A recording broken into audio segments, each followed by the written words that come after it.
بسم اللہ الرحمن الرحیم۔ السلام علیکم ورحمۃ اللہ وبرکاتہ۔ معزز ناظرین و سامعین، لائٹ فار بلائنڈ آپ کی تعلیمی ضروریات کو پیش نظر رکھتے ہوئے آپ کے لیے لے کر آ رہا ہے علمی، ادبی، معلوماتی، تفریحی، اصلاحی، تاریخی اور اسلامی آڈیو بکس۔ تو دیر کس بات کی، جلدی سے لائٹ فار بلائنڈ کو سبسکرائب کریں، ہماری ویڈیو کو لائک کریں، شیئر کریں اور کمنٹس باکس میں اپنا کمنٹ ضرور کریں۔ ناول ریگزار تمنا، مصنف ماہا ملک، ایپیسوڈ 7۔ ہے بھلا بتاؤ، فکر مند سی نفیسہ خالہ نے اس کے ماتھے پر ہاتھ رکھا۔ بیچاری بچی کو بیمار کر ڈالا فکروں نے۔ میں تو جی ہی جی میں داد دیا کرتی تھی اس کی ہمت کو۔ ایسی دھان پان نازک مزاج بچی اور حالات کی اتنی سختی یوں مردانگی سے جھیل گئی، مگر مصیبت بھی کبھی تنہا آتی ہے بھلا بتاؤ۔ ایک تو دادی کی بے وقت موت سے بچی پریشان اور ادھموئی، اس پر لالچی کمینے لوگوں کی بری نظریں بھی جان کو چمٹ گئیں۔ بچی بیمار نہ ہو تو اور کیا ہو، اتنا تیز بخار، بھلا بتاؤ۔ ربیہ نے ادھ کھلی آنکھوں سے ان کا پریشان چہرہ دیکھا۔ میں ٹھیک ہوں خالہ، آپ بلا وجہ پریشان ہو رہی ہیں۔ اس کی آواز حد درجہ دھیمی تھی۔ نفیسہ خالہ نے شاید اس کا جملہ ٹھیک سے سنا بھی نہیں۔ بدر کو بھیجا تھا کہ ڈاکٹر کو بلا لائے، وہ خبیث بھی کہاں کان دھرتا ہے، جانے کہاں کو نکل گیا۔ مجھ ان پڑھ کو تو دوائیوں کی اتنی سوجھ بوجھ بھی نہیں، کوئی الٹی سیدھی دوا اٹھا کر دے دی تو بچی تو پہلے ہی اتنی کمزور ہے۔ دروازے پر ہلکی سی دستک کے ساتھ حاکم چچا اندر آئے۔ کیسی طبیعت ہے اب اس کی؟ ماتھے پر شکن لیے وہ نفیسہ خالہ سے مخاطب ہوئے۔ ویسی ہی ہے، وہ بیزاری سے بولیں۔ لینا ایک نہ دینے دو۔ اگلا جملہ انہوں نے کمال مہارت سے یوں ادا کیا تھا کہ ان کے اپنے کانوں سے آگے نہ جانے پائے۔ ڈاکٹر کو بلایا۔ اے تو میاں، تم لے آؤ ڈاکٹر کو، میں اس بچی کو دوسرا ہٹ دوں کہ ڈاکٹروں کے پیچھے دوڑتی پھروں۔ اپنے کسی بیٹے کو کہا ہوتا، میں تو کام سے ابھی لوٹا ہوں تو سمیہ نے مجھے خبر دی۔ خیر میں ڈاکٹر کو لے آتا ہوں۔ پھر انہوں نے جھک کر ربیہ کی پیشانی پر ہاتھ رکھا۔ او ہو جل رہی ہے، انہوں نے تشویش سے کہا۔ میں ابھی ڈاکٹر کو لاتا ہوں۔ اس لمحے بدر ایک شخص کو لے کر اندر داخل ہوا۔ السلام علیکم چچا جان۔ اس نے حاکم چچا کو دیکھ کر مؤدبانہ انداز اپنایا۔ انہوں نے ناگواری سے محض اتنا ہی کہا۔ یہ کون ہے؟ ڈاکٹر ہے، اپنے محلے کا ڈاکٹر تو چھٹی پر ہے، میں تو بڑے ہسپتال سے لایا ہوں ڈاکٹر صاحب کو، بڑا تیر مارا ہے۔ اب حاکم چچا زیر لب بڑبڑائے۔ ڈاکٹر ربیہ کا معائنہ کر رہا تھا، اس سے چند ایک سوالات کر کے وہ نسخہ لکھنے لگا۔ کیا بات ہے ڈاکٹر؟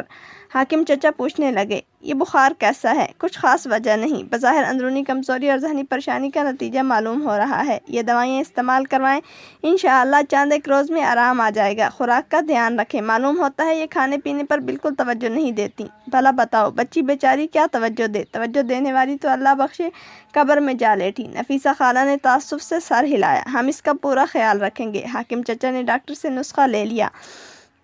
ڈاکٹر کی فیس بھی انہوں نے ہی ادا کی تھی۔ آسمان سرمئی بادلوں سے ڈھکا ہوا تھا۔ ڈلتی ہوئی شام کا سماں بے حد خوشگوار معلوم ہو رہا تھا۔ وہ ٹیرس پر پڑی آرام دہ کرسی پر بیٹھی ہوئی تھی۔ آس پاس کے بنگلوں کی دیواریں اور ٹیرس کے جنگلوں سے لپٹی سرسبز بیلیں نگاہوں کو تراوٹ بخش رہی تھیں۔ اکا دکا ٹیرس سے چھت پر بے فکری سے ٹہلتی ہوئی خوش باش لڑکیاں بھی دکھائی پڑتی تھیں۔ موسم کی مناسبت سے رنگین لباس زیب تن کیے، ہاتھ میں چائے یا کافی کے مگ تھامے اللہ بے فکری بے پرواہ لڑکیاں رنگین تتلیوں کی مانند لگ رہی تھیں۔ اندر کمرے میں انیکا اپنی پسند کا ریکارڈر لگا رہی تھی۔ نیرہ نور کی آواز اسے اپنے اندر اترتی ہوئی محسوس ہوئی تھی۔ کبھی ہم خوبصورت تھے، کتابوں میں بسی خوشبو کی مانند سانس ساکن تھی، بہت سے انکہے لفظوں سے تصویریں بناتے تھے، پرندوں کے پروں پر نظم لکھ کر دور کی جھیلوں میں بسنے والے لوگوں کو سناتے تھے جو ہم سے دور تھے لیکن ہمارے پاس رہتے تھے۔ شیلا نے سر کرسی کی پشت سے ٹکا کر آنکھیں بند کر لیں۔ یہ ریکارڈر اسے بھی بے حد پسند تھا، لیکن ہمیشہ اسے رلا دیتا تھا۔ نہ جانے انیکا کو یہ ریکارڈر کیوں پسند تھا۔ ہمیں ماتھے پہ بوسہ دو کہ ہم کو تتلیوں کے جگنوؤں کے دیس جانا ہے، ہمیں رنگوں کے جگنوں روشنی کی تتلیاں آواز دیتی ہیں، گئے دن کی مسافت رنگ میں ڈوبی ہوا کے ساتھ کھڑکی سے بلاتی ہے، ہمیں ماتھے پہ بوسہ دو۔ آنسو خاموشی سے اس کی آنکھوں کے گوشوں سے بہہ رہے تھے۔ کسی نے نرمی سے اس کا چہرہ صاف کیا تو وہ چونک اٹھی۔ امی آپ شہلا میری بچی اپنا دل یوں مت جلایا کرو، مجھے بہت دکھ ہوتا ہے۔ منیزہ بیگم کی آنکھیں بھی نم ہو گئیں، وہ اداسی سے مسکرا دی۔ آپ دکھی نہ ہوں امی، میرا دل نہیں جلتا، میں بہت زیادہ پریکٹیکل ہوں، یہ تو بس یوں ہی کبھی کبھی پاسبان عقل دل کو تنہا چھوڑ دیا کرتا ہے نا آپی؟ انیکا بھی وہاں چلی آئی تھی۔ شہلا نے اسے گھورا۔ تمہیں بھی کوئی اچھا دل کو بہلانے والا ریکارڈر نہیں ملتا؟ جو ریکارڈروں سے دل کو بہلاتے ہیں وہ خود کو دھوکہ دیتے ہیں۔ آپ کیا خود کو دھوکہ دے رہی ہیں؟ بکو مت۔ منیزہ بیگم نے اسے جھاڑ پلا دی۔ سوچ سمجھ کر نہیں بولتی؟ میں تو خوب سوچ سمجھ کر بولتی ہوں امی۔ اس نے ماں کے گلے میں باہیں ڈال دیں۔ بعض امراض کا علاج نشتر ہی ہوا کرتے ہیں۔ آخر کو میں بھی میڈیکل اسٹوڈنٹ ہوں، یہ اگر ڈاکٹر ہیں تو کیا ہوا؟ وہ کیا کہا ہے شاعر صاحب نے؟ بربادی دل جبر نہیں فیض کسی کا۔ یہ لڑکی نہیں مانے گی۔ منیزہ بیگم عاجز ہوئیں۔ میں چائے لے کر آتی ہوں۔ ان کے جانے کے بعد انیکا نے سنجیدگی سے بہن کا چہرہ دیکھا۔ آپ ہمیشہ بہت مضبوط نظر آتی ہیں، اور کبھی کبھی احساس ہوتا ہے کہ یہ مضبوطی محض ظاہری ہے، اندر سے آپ آج بھی اتنی ہی کمزور ہیں۔ شہلا پھیکی سی ہنسی ہنس دی۔ انسان اور پتھر میں فرق کرنا سیکھو نکی۔ پھر وہ بولی، زمان و مکان کے احساس سے یاری انسان بس پتھر ہی ہوتا ہے۔ انسان کے جذبات چاند کی طرح ہوتے ہیں، سمندر کی طرح ہوتے ہیں۔ ایک بات سچ سچ بتائیں آپی، وہی پرانا گھسا پٹا سوال مجھ سے مت پوچھنا، وہ بیزاری سے بولی۔ بار بار اس لیے پوچھتی ہوں کہ اس سلسلے میں مجھے سخت قسم کی کنفیوژن لاحق ہے۔ وہ چڑ گئی۔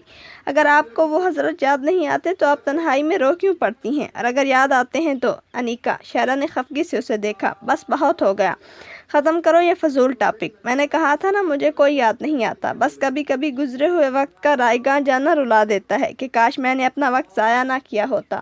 تم کچھ اور نہ سمجھا کرو پلیز۔ انیکا خاموش ہو گئی۔ ماما سفید شرٹ اور نکر میں ملبوس عمر ریکٹ ہلاتا چلا آیا۔ ماما کی جان۔ شہلا نے اسے باہوں میں بھر کر چوما۔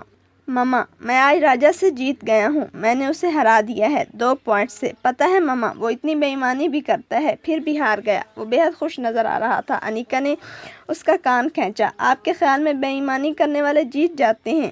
خوب، وہ ہمیشہ بے ایمانی سے جیتتا ہے خالہ جانی۔ تو وہ جیت ہوتی ہی نہیں۔ شہلا نے اس کا چہرہ ہاتھوں میں بھرا۔ جیت تو ہمیشہ سچائی سے مشروط ہوتی ہے میرے چاند۔ آپ ضرور اس کو بکرات بنا کر چھوڑیں گی۔ آپ ہاسٹل چلی جاتی ہیں اور یہ جناب یہی چھوٹی موٹی باتیں ہمیں فیڈ کرتے ہیں۔ انیکا ہنس دی اور شہلا کو بھی ہنسی آ گئی۔ تینوں سر جھکائے زور و شور سے اظہار خیال کر رہی تھیں۔ عذرا بیگم نے یوں ہی دروازے سے جھانکا۔ یہ تم تینوں ایسی کون سی میٹنگ کر رہی ہو؟ باہر وردہ بیٹھی ہے، وردہ آپی کو بھی اندر بھیج دیں، مصروف سے انداز میں جواب دیا گیا۔ تم ساری کی ساری مائیوں بیٹھ گئی ہو کیا؟ انہیں غصہ آیا۔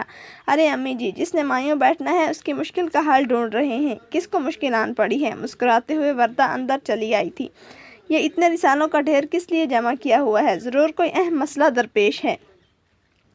یہ سدرا کی بچی روز نت نئے مسائل لے آتی ہے، پھر ہمیں ان کا حل ڈھونڈنے کے لیے بٹھا دیتی ہے۔ ثانیہ نے دانت کچکچائے۔ ہوا کیا؟ وہ قریب بیٹھ گئی۔ جنابہ کی دوست کی بڑی بہن مائیوں بیٹھ رہی ہیں اور 1001 مسئلے لکھ بھیجے ہیں کہ ذرا جلدی سے ان کا حل بتا دو، ہفتہ بھر بعد شادی ہے مصطفیٰ کی۔ لیجئے، بیٹھے بٹھائے ہم بیوٹیشن کے مقام پر فائز ہوئے، اب یہ رسالوں کا ڈھیر لیے بیٹھے ہیں ان کی مدد کے لیے۔ وردہ کو ہنسی آئی۔ مسئلہ کیا ہے؟ مسئلہ؟ عریشہ بھنائی۔ مسائل، بلکہ مسائل کا انبار کہیے۔ ناخن بڑھتے نہیں، پیٹ بہت بڑھ گیا ہے، رنگ کالا ہے، دانت پیلے ہیں، بال سفید ہیں۔ لیجئے، کوئی چیز اپنے اوریجنل کلر میں دستیاب نہیں۔ اب بتاؤ کیا کیا لکھ کر بھیجیں؟ میں تو کہتا ہوں 2 نفل شکرانہ لکھ بھیجو، شادی پھر بھی ہو رہی ہے۔ علی مزے سے بولا۔ ہیں؟ ثانیہ نے اسے گھورا۔ یہ تم برے وقت کی مانند بغیر بتائے کیسے نازل ہوئے؟ معلوم نہیں، یہاں خواتین کے کچھ خاص مسائل ڈسکس کیے جا رہے ہیں، تمہاری انٹری قطعاً نامنظور ہے۔ ارے میں کون سا تم سے سحر البیان سننے آیا ہوں؟ وہ چڑ گیا۔ میں تو عریشہ بی بی کو امی جان کا خاص پیغام دینے آیا تھا، جس میں انہوں نے اسے گدھے کے سینگ قرار دیا ہے، اور تمہیں یقیناً گدھا قرار دیا ہوگا۔ ثانیہ مزے سے بولی۔ جی نہیں۔ وہ مزید چڑا۔ میری امی نہ ہوتی تو ان کے جملہ ارشادات تمہارے گوش گزار کرتا تاکہ تمہیں علم ہوتا کہ وہ کس کس کو کیا کچھ قرار دیتی ہیں۔ ثانیہ اور سدرا کے چہروں کے تمام زاویے بگڑے، جبکہ وردہ ہنسنے لگی۔ کیوں لگ گئی چپ؟ وہ کرسی کھینچ کر بیٹھ گیا۔ اور یہ جو خواتین کے مسائل کا ذکر ہو رہا تھا، انہیں تو میں چٹکیوں میں حل کر سکتا ہوں۔ تم لوگ بے وجہ اپنی توانائیاں صرف کر رہے ہو۔ کیوں؟ آپ حکیم ہیں؟ نہیں، یہ خطرہ جان ہے۔ وہ سب کی سب زور سے ہنس دیں۔ تم سب کیا سمجھ رہی ہو؟ یہاں میرا کوئی یار و مددگار نہیں تو تم لوگ مجھ پر ہنس لوگی، وہ اطمینان سے بولا۔ یہ ایسا ہی ہے جیسے بکریوں کے ریوڑ میں شیر۔ اچھا تو پہلے تو بڑے ہوئے پیٹ کا علاج بتاؤ۔ عریشہ نے مسئلہ نمبر 1 دیکھا۔ اسے پتہ ہوتا تو خود نہ کرتا علاج، سیدھا ہنسی۔ بڑے ہوئے پیٹ کا علاج ہے الٹا چلنا، گردن موڑ کر الٹا چلا کریں۔ لڑکیوں کو ہنسی آ گئی۔ اس کو پکاؤ یہاں سے۔ عریشہ بھنائی، یہ ایسے ہی ہانکے گا۔ بال سفید ہیں تو وگ لگاؤ، ہر قسم کی وگ بازار میں دستیاب ہے۔ رنگ کالا ہے تو فاؤنڈیشن کا استعمال کر لو، جس چٹکی بجاتے ہر مسئلے کا حل موجود۔ اس کی ہونے والی کو بتانا یہ سارے گر۔ ثانیہ نے عریشہ کو ہدایت کی۔ رات کو جب وہ اپنی وگ اتار کر ایک طرف رکھے گی اور منہ دھو کر واش روم سے نکلے گی تب اسے اپنی حکمت کے فوائد کا پوری طرح اندازہ ہوگا۔ ارے صدقے جاواں، اس نے پورے دانتوں کی نمائش کی۔ کیا ذکر چھیڑا ہے، دل خوش کر دیا۔ میری ہونے والی جب ہو جائے گی تب تم لوگ جل جل کر راکھ ہونا اور اس راکھ سے پتیلے مانجنا۔ ارے وہ تو ایسی ہوگی، کیسی ہوگی؟ پھر وردہ سے پوچھنے لگا، وگ پلس فاؤنڈیشن؟ جواب کہیں اور سے آیا، جل جل کر تم لوگ اور کالی ہو جانا۔ اچھا بھائی تم جاؤ یہاں سے۔ لڑکیوں نے اسے بہت مشکلوں سے باہر نکالا تھا۔ پھر وہ سر جوڑ کر دوبارہ مسائل کا حل لکھنے بیٹھ گئیں۔ رات کو سوتے وقت ناخنوں پر لہسن کے جوئے ملیں۔ عریشہ لکھنے لگی، پھر اس نے پین ایک طرف رکھ دیا۔ سارے کام اس بیچاری کو رات کو ہی کرنے ہیں۔ ناخنوں پر وہ لہسن مل لے گی، چہرے اور گردن پر لیموں ملی بلائی سے مساج کر لے گی، بالوں میں تیل اکسیر کی مالش کرے گی تو رزلٹ کیا نکلے گا؟ دلہا دوسرے کمرے میں سوئے گا۔ ثانیہ نے سوچ کر مدبرانہ جواب دیا۔ ہاں پھر یہ سب کچھ کرنے کا فائدہ؟ وہ بے چارگی سے ایک دوسرے کا چہرہ دیکھنے لگی۔ اس کی طبیعت کافی بہتر ہو چکی تھی۔ نفیسہ خالہ اور سمیہ نے اس کی ہر طرح سے دل جوئی کی تھی اور اس کا بہت خیال رکھا تھا۔ اس وقت بھی وہ دونوں اس کے پاس موجود تھیں۔ نفیسہ خالہ اس کے لیے کھچڑی بنا رہی تھی جبکہ سمیہ اپنے اور اس کے لیے چائے بنا لائی تھی۔ دونوں چائے کے مگ تھامے ادھر ادھر کی باتیں کر رہی تھیں جب دروازہ بجا۔ اماں آ جاؤں، بدر کی آواز آئی۔ پھر وہ جواب کا انتظار کیے بغیر ہی اندر چلا آیا۔ سمیہ کے چہرے پر ایک محسوس کی جانے والی تازگی اور شرمگی مسکراہٹ چمکنے لگی۔ نفیسہ خالہ سوالیہ نظروں سے بیٹے کا چہرہ دیکھنے لگی۔ وہ ماں کو اپنا آپ تولتا ہوا محسوس کر کے کچھ خجل سا ہوا۔ اماں گھر پر کچھ پکایا نہیں کیا؟ مجھے بھوک لگی ہے۔ تو بچے میں نے یہاں تو تندور لگایا نہیں، گھر آ کر ہی پکاؤں گی روٹی۔ ابھی شام کے 6 بجے ہیں اور تجھے بھوک بھی لگ گئی۔ سچ کہتے ہیں فراغت میں بندے کو روٹیوں کے خیال ہی آتے ہیں۔ وہ جذبز ہوا۔ تقریر نہ جاڑ اماں، یہ بتا کچھ کھانے کو ہے؟ وہ لڑکیوں کے سامنے درگت بننے پر چڑ گیا۔ سمیہ منہ دبائے ہنس رہی تھی۔ ربیہ کے لبوں پر بھی مسکراہٹ آ گئی۔ یہاں کچھ کھانے کو نہیں، تو چل گھر۔ وہ بھی آخر اس کی ماں تھی۔ اچھا، اس نے سر کھجا کر ادھر ادھر دیکھا، ایک سرسری نگاہ ان دونوں پر بھی ڈالی۔ پھر ایسا کرو چائے ہی پلا دو۔ وہ کونے میں رکھے موڑھے پر جا بیٹھا۔ سمیہ پھر ہنسی سے بے حال ہونے لگی جبکہ ربیہ سنجیدگی سے چائے کے گھونٹ بھرنے لگی۔ نفیسہ خالہ مجبوراً چائے بنانے لگی۔ وہ زیر لب بڑبڑاتی بھی جا رہی تھیں۔ جوان لڑکیوں کے مقابل آ بیٹھنے پر وہ بیٹے سے سخت خفا تھیں۔ دیدوں میں شرم نہ پانی۔ لچھن دیکھو نوجوان کے، جیب خالی، مانگے گھر والی۔ بھلا بتاؤ، بدر کو ماں کی بڑبڑاہٹ سے مطلق دلچسپی تھی نہ پرواہ۔ وہ کچھ گنگناتے ہوئے نشیلی نظروں سے بار بار ان کی طرف دیکھتا تھا۔ ربیہ کو سمیہ سے اس کے تعلق خاص کا علم تھا، پھر بھی اسے بدر کے وہاں آ بیٹھنے سے کوفت محسوس ہونے لگی۔ وہ چائے کا خالی مگ رکھنے کے بہانے وہاں سے اٹھ کر نفیسہ خالہ کے پاس کچن میں چلی آئی۔ ارے بیٹی تم کیوں اٹھی؟ چکر نہ آ جائے، جسم میں ابھی نکاہت ہے، کچھ خیال کرو۔ کچھ نہیں ہوتا خالہ، وہ مسکرا دی۔ بیٹھے بیٹھے بھی اکتا گئی ہوں۔ وہ ان کے پاس پڑی پیڑھی پر بیٹھ کر چولہے میں بھڑکتے آگ کے شعلوں کو دیکھنے لگی۔ معاف کرنا بیٹی، یہ چائے پانی کا خرچہ بھی تمہارے سر پڑ رہا ہے۔ وہ چائے بنانے پر شرمندہ تھیں۔ خالہ، ربیہ نے ان کا ہاتھ تھام لیا۔ کیسی باتیں کر رہی ہیں؟ اتنے دن سے بے لوث خدمت کر رہی ہیں میری، مجھ پر آپ کا اتنا بھی حق نہیں۔ میں نے کیا کیا بیٹی؟ بھلا بتاؤ۔ وہ شرمندہ سی ہنس کر چائے کی جانب متوجہ ہو گئی۔ ربیہ خیالات کے دھارے کے ساتھ ساتھ بہنے لگی۔ باہر سین میں بدر سمیہ کے قریب جا بیٹھا تھا۔ ارے بھائی رافع، ارے عذرا کہاں ہو؟ فردوس بیگم ہانپتی کانپتی ادھر ادھر ڈولتے ہوئے اندر داخل ہوئیں۔ مارے گھبراہٹ کے انہیں تخت پر بیٹھی تسبیح کرتی ہوئی ساس بھی نظر نہ آئی تھی۔ شفیقہ حیات نے جلدی جلدی ہتھیلیاں چہرے پر پھیریں۔ ارے فردوس کیا ہوا ہے؟ خیریت تو ہے؟ اتنی دیر میں عذرا بیگم بھی بعجلت اندر سے برآمد ہو گئیں۔ رافع بھی اتفاق سے اپنے کمرے میں موجود تھا۔ وہ تائی کی گھبرائی ہوئی آواز سن کر اپنے کمرے سے نکل کر سیڑھیوں پر آ کھڑا ہوا۔ کیا ہوا تائی امی؟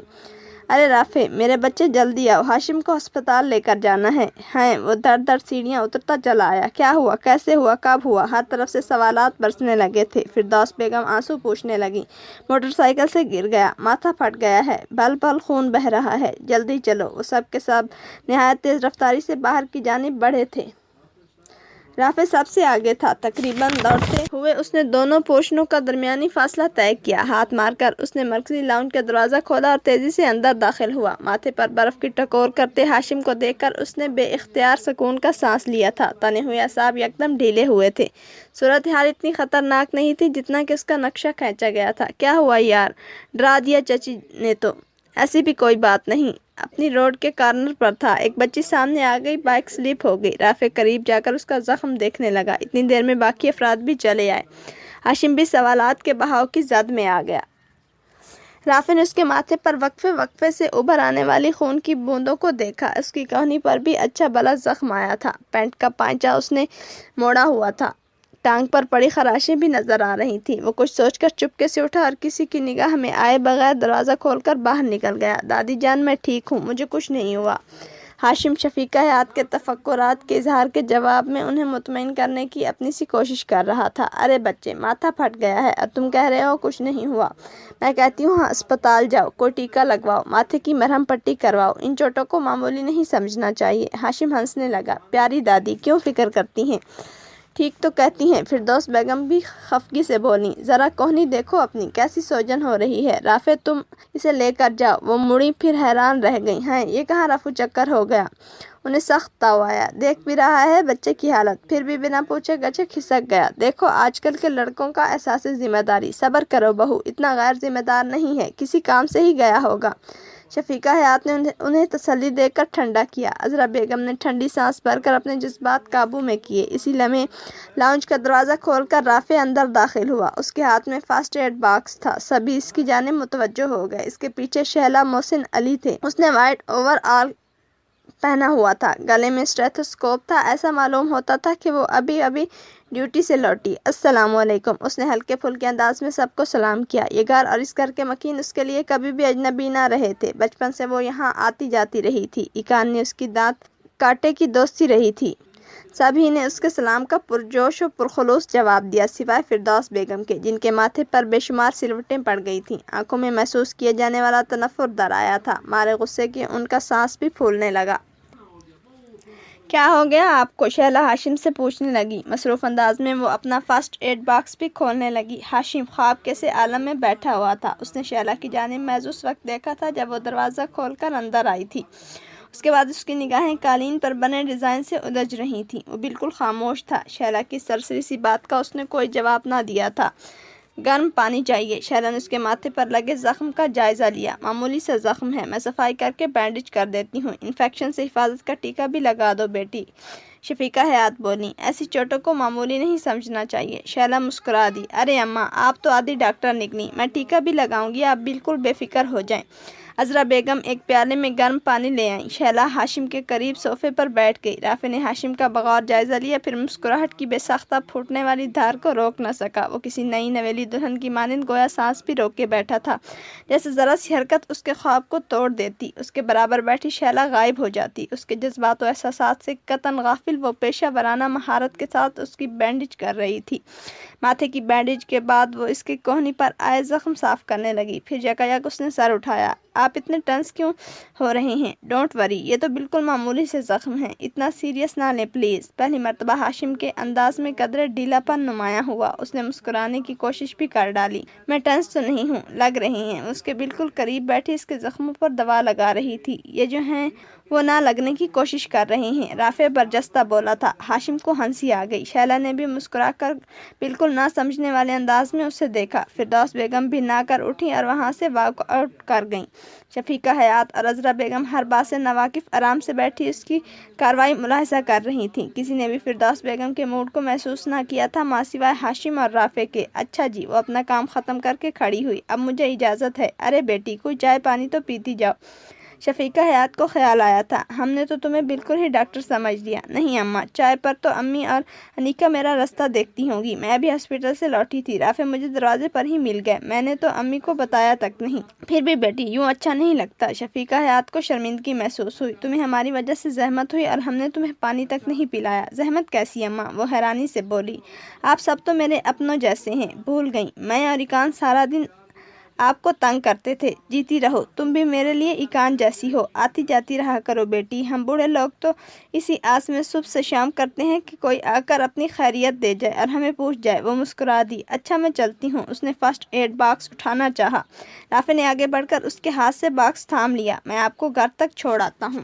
تھینک یو رافع۔ اچھا جی، اللہ حافظ۔ اللہ حافظ۔ کیسی پیاری بچی ہے اور بیچاری کا نصیب، شفیقہ حیات نے اس کے نکلنے کے بعد کہا۔ ہاشم ٹکٹکی باندھے اس دروازے کو دیکھ رہا تھا جہاں سے وہ نکل کر گئی تھی۔ صحن میں بکھرے ہوئے ہار سنگار کے پتے اور مرجھائے ہوئے پھول اکٹھے کر کے اس نے ڈسٹ بن میں ڈالے اور پائپ لگا کر کیاری میں لگے ہوئے پودوں کو پانی دینے لگی۔ کئی دن کی بیماری کے بعد آج وہ خود کو بہت فریش اور توانا محسوس کر رہی تھی۔ گھر کے چھوٹے چھوٹے کام نپٹاتے ہوئے اسے عجب لطف محسوس ہو رہا تھا۔ موسم بھی بے حد خوشگوار ہو چلا تھا۔ گرمی کے سارے آثار خنک تازہ ہواؤں نے تقریباً ختم ہی کر ڈالے تھے۔ اس کا موڈ اچھا تھا۔ ہولے ہولے گنگناتے ہوئے وقت کی ہر سختی کو وقتی طور پر فراموش کیے وہ اپنے کام میں منہمک تھی۔ جب دھیرے سے دروازہ بجا، ربیہ چونک اٹھی۔ شام کا وقت تھا۔ عموماً اس وقت سمیہ اپنے گھر کا تمام کام نمٹا کر آ جایا کرتی تھی۔ اس نے بے دھڑک دروازہ کھول دیا۔ اگلے ہی لمحے وہ دک سے رہ گئی۔ باہر عرفان شوکت کھڑا تھا۔ وہ اپنے مخصوص حلیے میں تھا، سفید کلف لگا سوٹ اور گلے میں سرخ رومال، سیاہ بال نہایت سلیقے سے جمائے ہوئے تھے اور آنکھوں میں وہی چمک تھی جو کسی خون خوار بھیڑیے کی آنکھوں میں معصوم بھیڑ کو دیکھ کر آتی ہے۔ ربیہ کے دل نے غیر معمولی انداز میں دھڑکنا شروع کر دیا۔ گڑیا رانی، تھوڑا سا وقت دو گی ہمیں؟ وہ بے حد اپنائیت سے بولا۔ ربیہ نے لمحہ بھر کے لیے سوچا قدرت نے اسے بفرے ہوئے سمندر میں پھینک دیا تھا اور وہ تیرنا نہ جانتی تھی۔ ہمت اور حوصلہ اس کا واحد سہارا تھا، جینے کی تمنا اس کا واحد ہتھیار۔ وہ چند لمحوں کے لیے اس کا چہرہ دیکھتی رہی، پھر اس نے بنا کسی ہچکچاہٹ کے دروازہ چھوڑ دیا۔ تشریف لائیے۔ اس کا لہجہ مضبوط تھا۔ عرفان شوکت کو شاید اس قدر آسانی کی امید نہ تھی۔ اس کا چہرہ کھل اٹھا۔ ربیہ نے جان بوجھ کر اس کے پیچھے دروازہ کھلا چھوڑ دیا تھا۔ بیٹھیے۔ اس نے صحن کے بیچوں بیچ بچھی ہوئی چارپائی کی طرف اشارہ کیا اور خود کونے میں پڑا موہڑا لے آئی۔ جی فرمائیے۔ اس نے اپنے انداز میں بے حد بیگانگی سمو کر پوچھا۔ دیکھو بیٹی، تم میرے لیے بیٹیوں جیسی ہو، اس لیے میں بنا کسی تکلف کے پھر چلا آیا ہوں۔ اس نے تمہید باندھی تھی۔ حالانکہ میرے علم میں ہے کہ تمہاری پھپھو ابھی تک پہنچ نہیں پائی ہیں۔ ربیہ نے اپنے اندر ایک عجیب سی اذیت محسوس کی۔ تار کے الفاظ اس کی آنکھوں کے سامنے پھرنے لگے تھے۔ اس نے جلدی سے نظریں جھکا کر اپنے ہاتھوں پر مرکوز کر دیں۔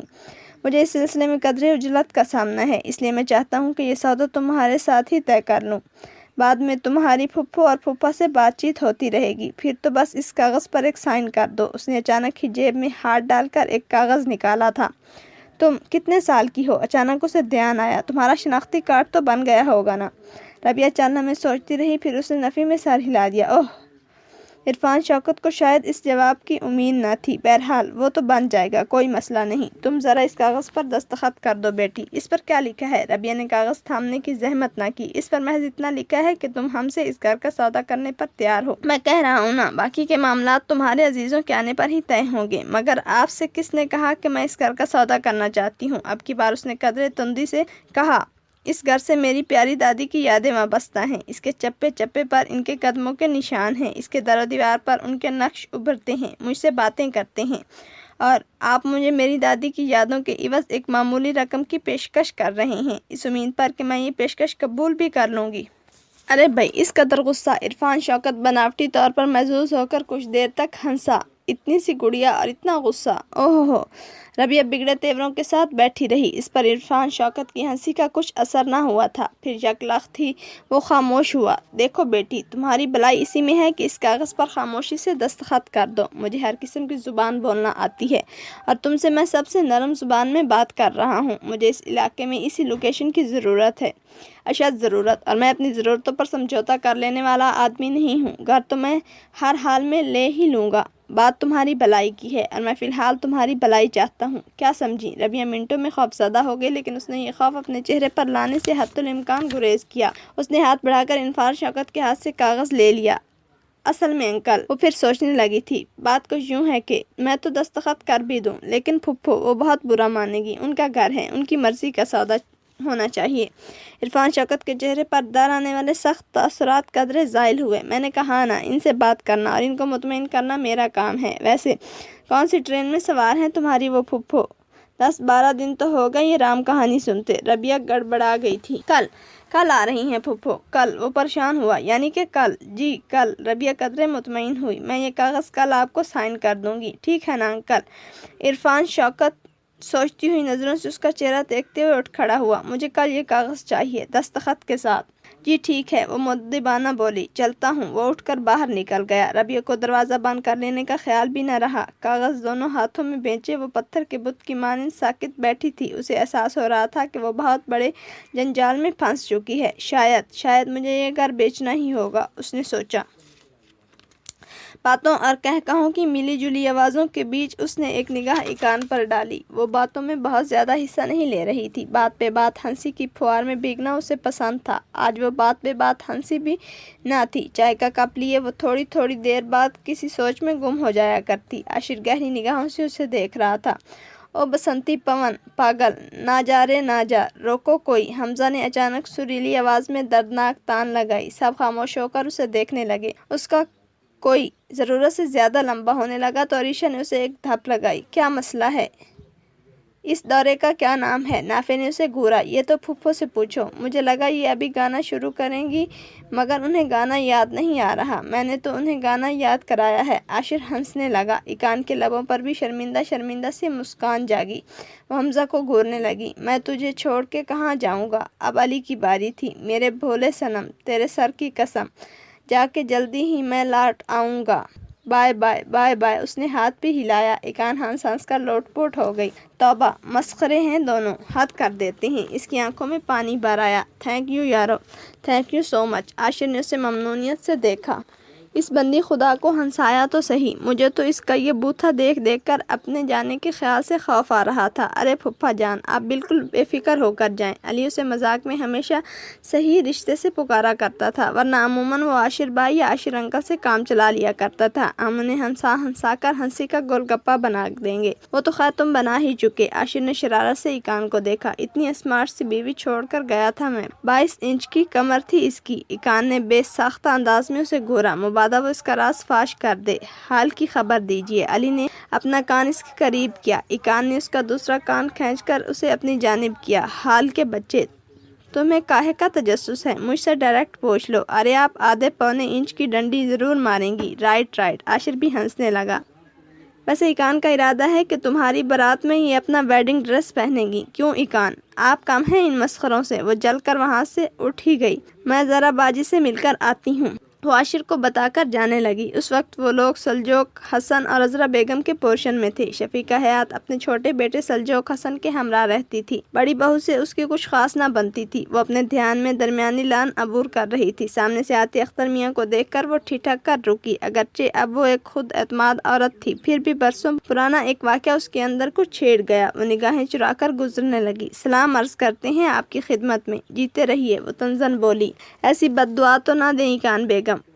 وہ ذرا کی ذرا رک کر آگے بڑھنے کو تھی کہ یکدم پلٹ کر انہیں دیکھنے لگی۔ اپنی ہڈ حرامی کا کریڈٹ کیوں خواہ مخواہ کسی بے قصور کے سر ڈالتے ہیں اختر میاں؟ کسی دھندے سے لگیے، جب تک جی ہی رہے ہیں تب تک تو جینے کا عملی ثبوت پیش کیجیے۔ وہ کیا کہا ہے شاعر نے؟